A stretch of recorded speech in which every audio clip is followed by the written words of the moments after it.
Hi guys, Alex here. Welcome back to another Dokkan Battle video, and today we are taking a look at the card for Super Buu Ultimate Gohan Absorbed, which is obviously Buuhan. A lot of hype for this card. People have been waiting for this for quite a while. Now that it's finally out, I'm pretty sure some people well, obviously want to summon for him, but I feel like some people are definitely overwhelmed because they're releasing like so many top tier units like all at once. I think in a period of 40 days, Super Vegito, Physical Broly, Super Saiyan 3 Gotenks, Super Saiyan Blue Kaioken Goku, and Buuhan have been released in that period, which is ridiculous, and I can see why people feel a bit overwhelmed.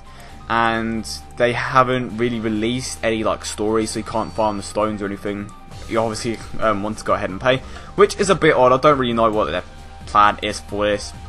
I don't know why they're rushing out so much content all at once. Maybe they just have so much that they want to get some out as quickly as possible. I don't know, to be honest, but Super Buu, I was honestly very excited for this card because I feel like the INT type is probably the worst at the moment, but this card could definitely change that if we just jump straight into it. Obviously his lead skill increases INT type key by 3, and it also increases the attack, HP and defense of INT types by 70%, so obviously like the other leader skills it does exactly the same, but just for INT types.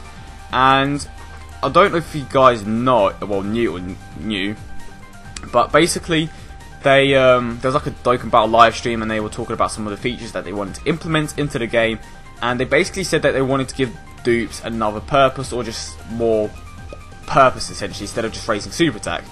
Well, it kind of has changed, but basically when you increase his super attack with dupes or Elder Kais, you're getting different super attacks.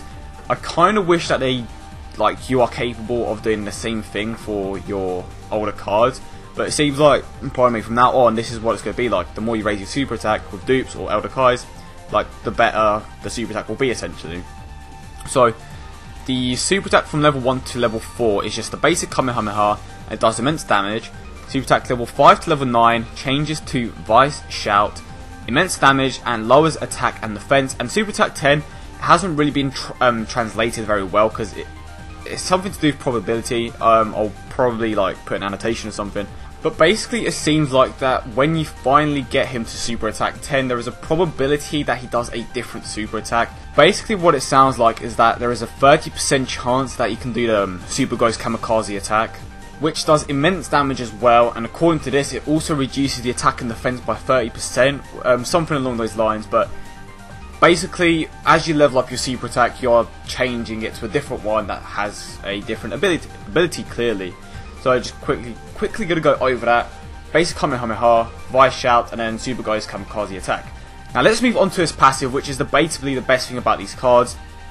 So, per orbs obtained, attack increases by 12%, and your HP also increases by 3000. So he is a nuking, a nuke healer essentially. And honestly, this is actually pretty good, I guess. I definitely think that the healing part is definitely one of the most useful things about this card, and the ability that he can actually do damage whilst he's healing, I think is pretty good, to be honest. Obviously it could have been better. Like, villains usually aren't the greatest, but for a margin, and I mean, I guess it's okay. In my opinion, I definitely think he is better than Broly. He is definitely useful.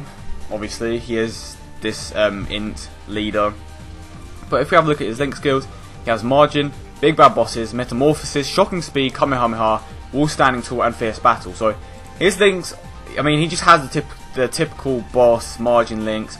He has Shocking Speed, which is good, so he at least has one good compatible link that can link up well with Ultimate Gohan, Janemba, and obviously you are going to need at least 1 or 2 supporting units in there, just because his links aren't that great. So I would definitely be seeing, well, I would definitely throw units in there like Turles and the INT Super Saiyan Gotenks that can obviously support those INT type units. But overall, I honestly think he's not too bad of a card. Obviously he is a boss, I didn't really expect too much out of this card, but I think he's fairly decent. But I'm actually going to quickly go ahead and show you one of his super attacks. So if I just play it now.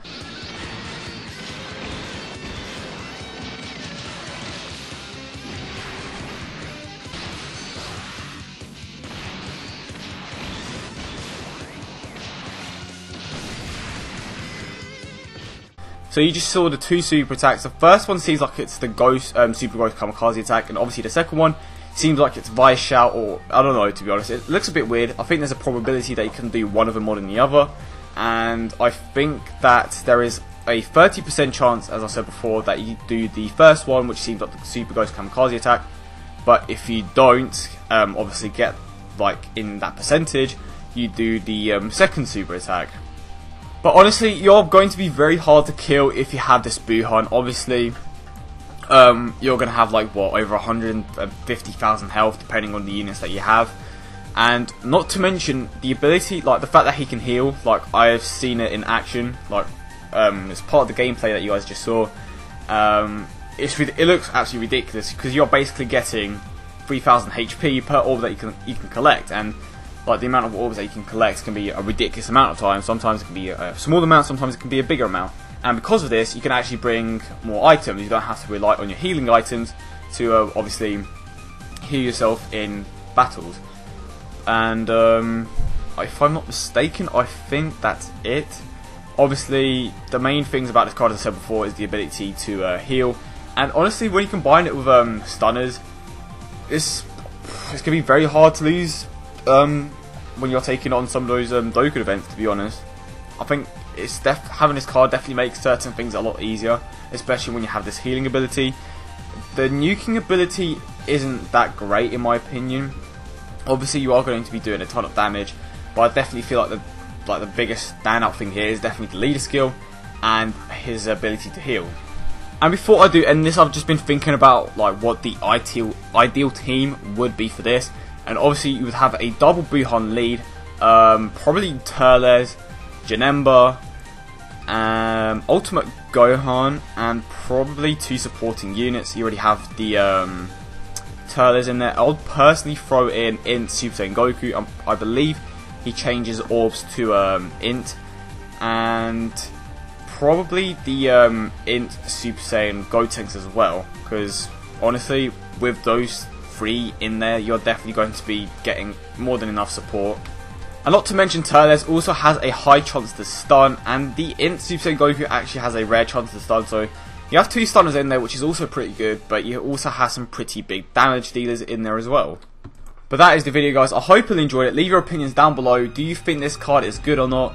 Personally, I would rank him number 3 out of the 4 God cards. But as usual, don't forget to subscribe and leave a like for more Dragon Ball content. I hope you all enjoyed it, and I will catch you guys in the next one.